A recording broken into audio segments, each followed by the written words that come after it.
Hit it.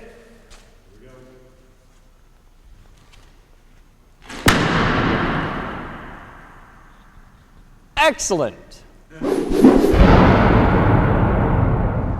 Hi there guys, I'm Chris Bowden and welcome to the Geek Group. Today we are finally installing our giant overhead door for the main demonstration hall, and these are the guys to do it. This is Jared and Jay with Quality Door. Thank you for coming, sir. You're welcome. We appreciate your Good to help. be here. Thank you.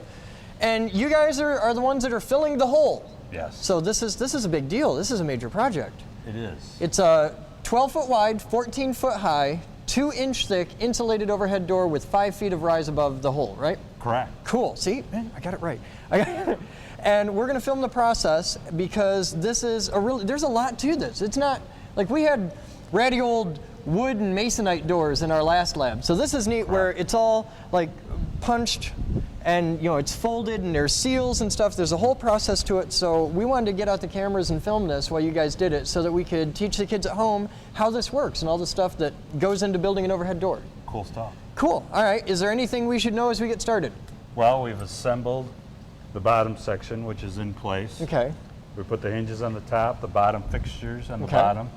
Bottom fixtures have a cable that's attached to them, which will eventually be tied into a spring system that will actually lift the door. Now, is this the old pull springs, or is this the torsional? This is the torsional type. Okay. That winds up on a shaft, which will eventually break, but it's safe because it stays on the shaft.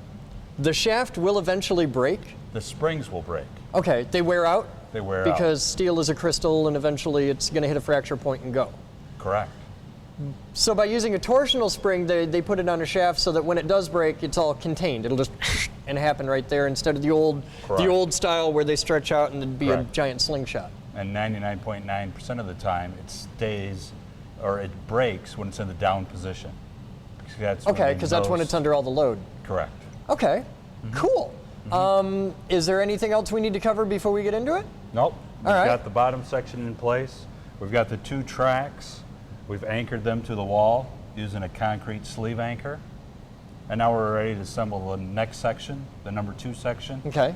and put it into place. So this all just goes in one piece at a time and it stacks on top of itself. Correct. And then at the end we do the top piece and then it opens and we've got a door.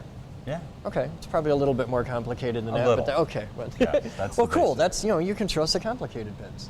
That's right. All right. Well, let's have some fun. All right.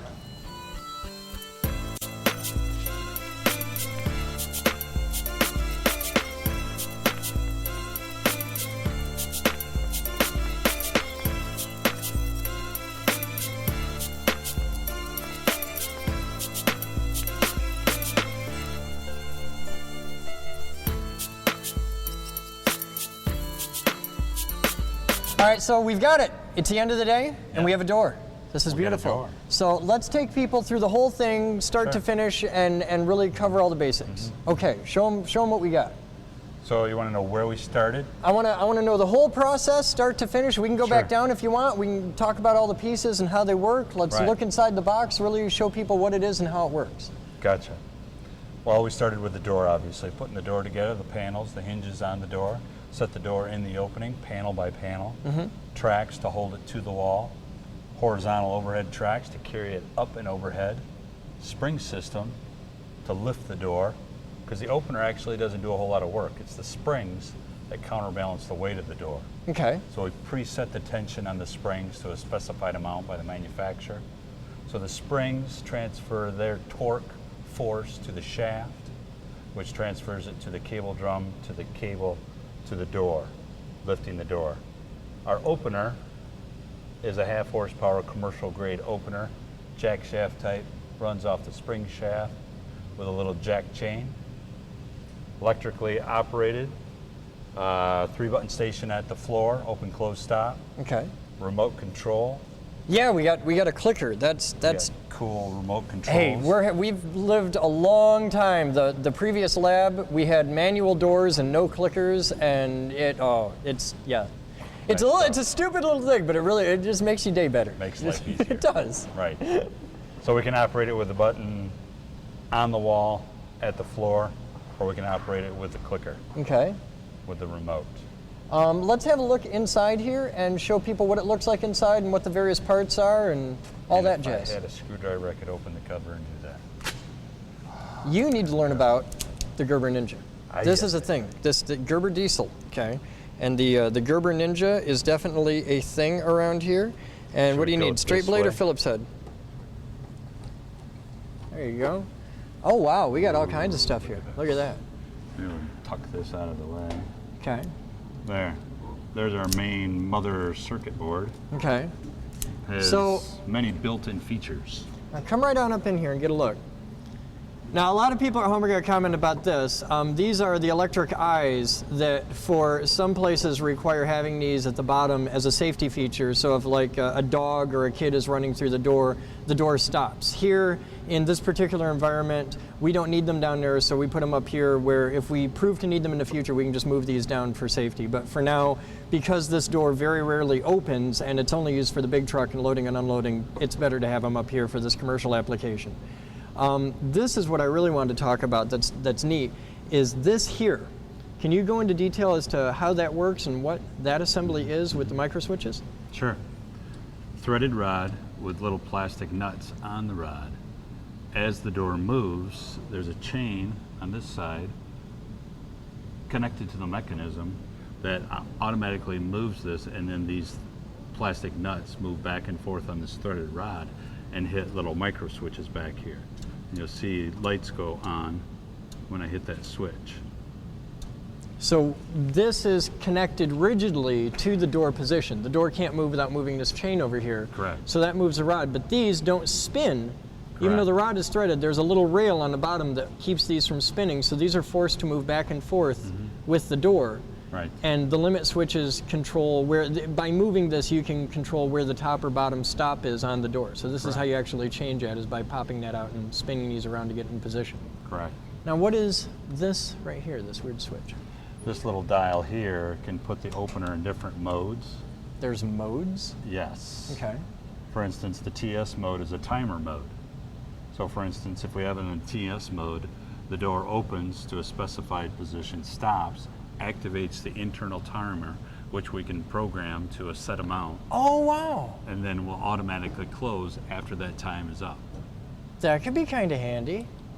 What are the other modes? I'm curious. There's other various safety modes. There's a diagnostic mode in case you're having problems. Switch it to the diagnostic mode. It'll give you some flashes telling you the potential problem with the machine. Yeah, If this they're- is way more advanced than anything I've ever seen before. I'm used It to is. the old, like, everything's done with relay logic and stuff, and Correct. now there's buttons in here, and Correct. it's great.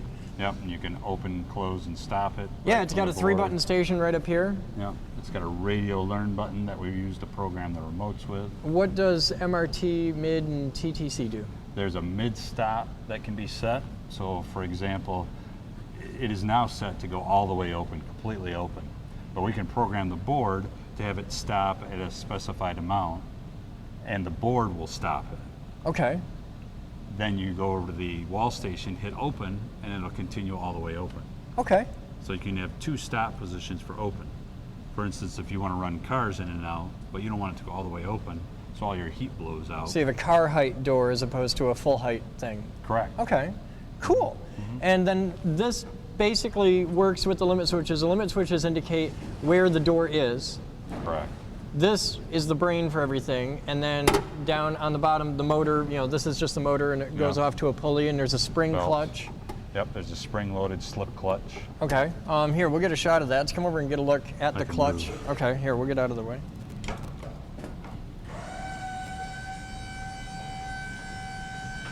That's good.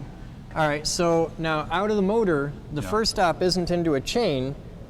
There's actually a belt here, Correct. a toothed belt, and this is, I'm guessing, a safety mechanism here, a slip clutch. Correct. Okay.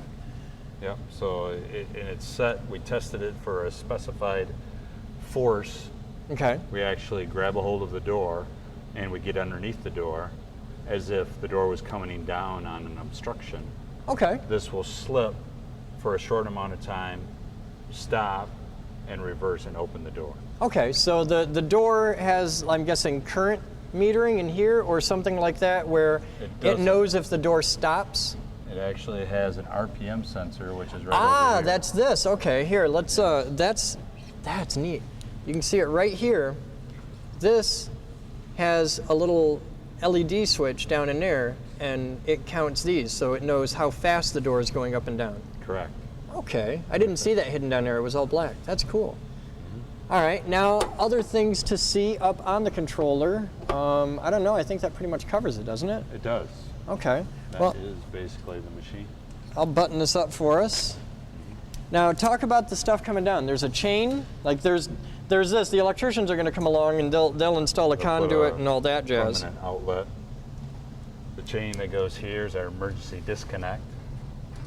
So if there's no power or something goes wrong, that can be pulled, set into a latch, and then the door can be operated manually. Now, once that's tripped, do we have to recalibrate the door and everything? We do not.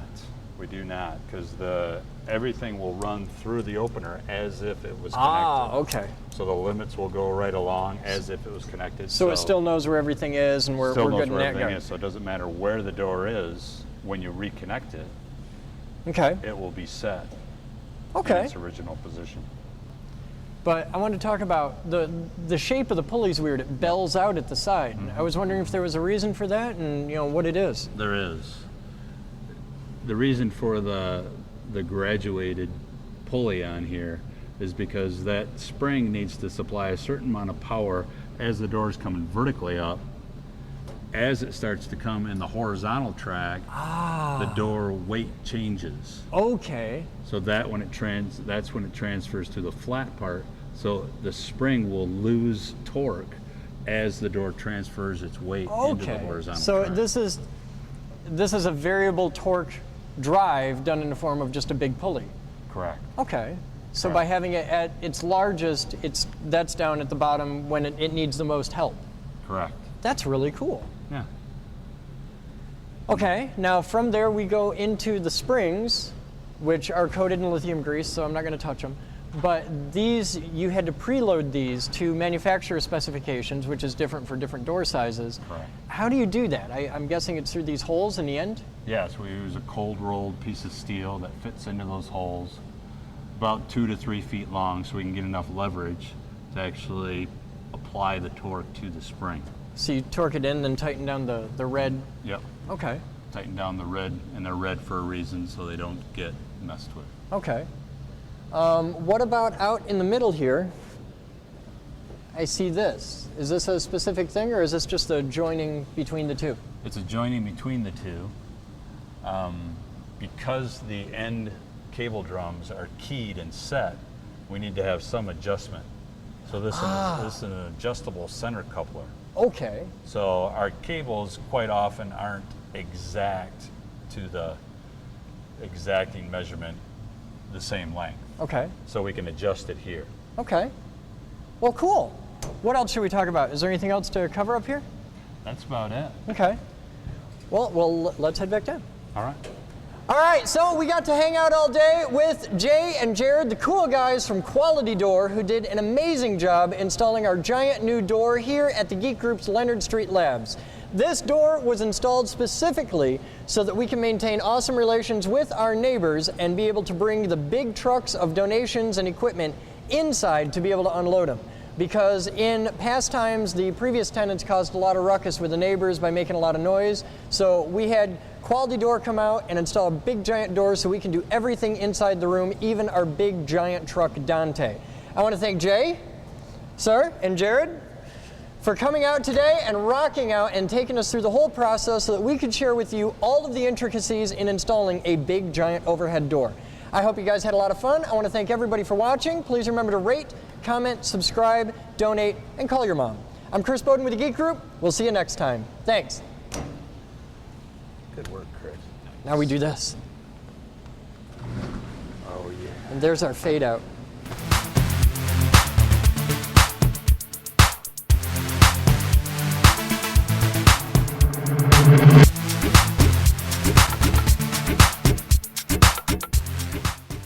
This video was made possible by a grant from the Future Girl Foundation.